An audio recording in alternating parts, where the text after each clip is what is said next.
very much about not having Wellington come in their helicopters and intervene and say, do this, do that.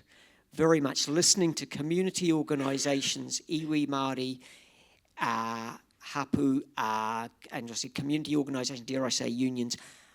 Listen to those who are disadvantaged. They know what's wrong.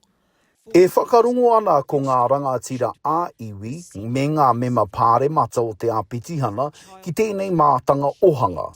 No te mea e whakapono ana rātou katoa ko ngā whānau Māori te papa o te tahua I tēnei tau.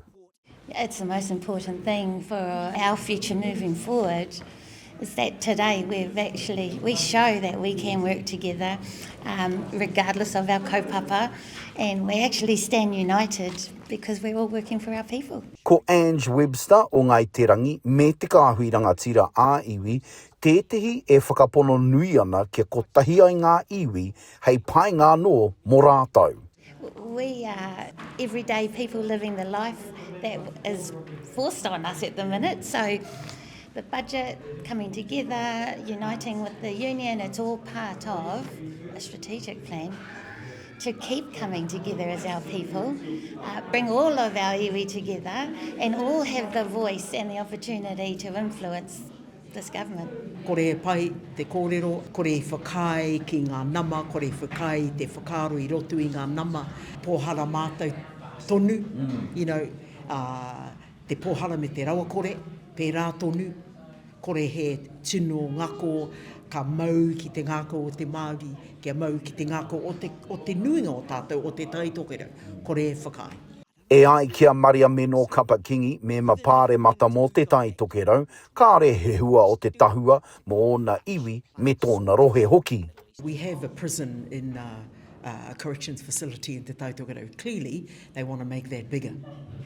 Is that the facility that they want to grow bigger in Te Tai Tokerau? A bigger prison? What does that tell our people?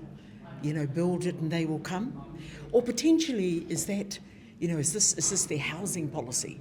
I think probably the message that resonated most with me was, the idea around where things fall. There's a cost to this budget, and what it looks like is that a lot of that cost, a lot of that burden falls on the shoulders of our whānau. We are the backbone of our whānau.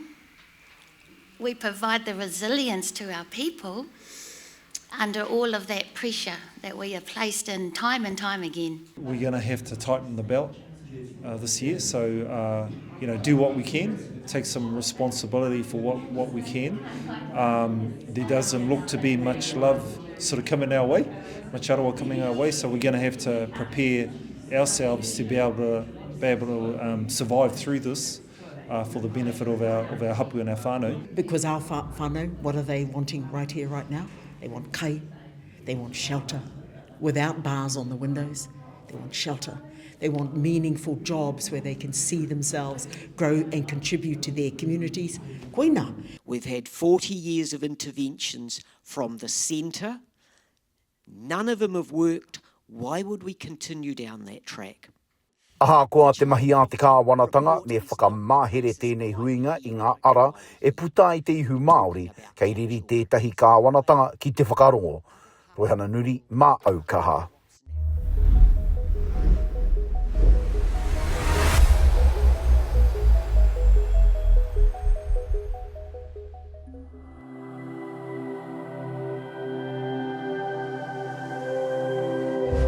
Ko te reo, te take.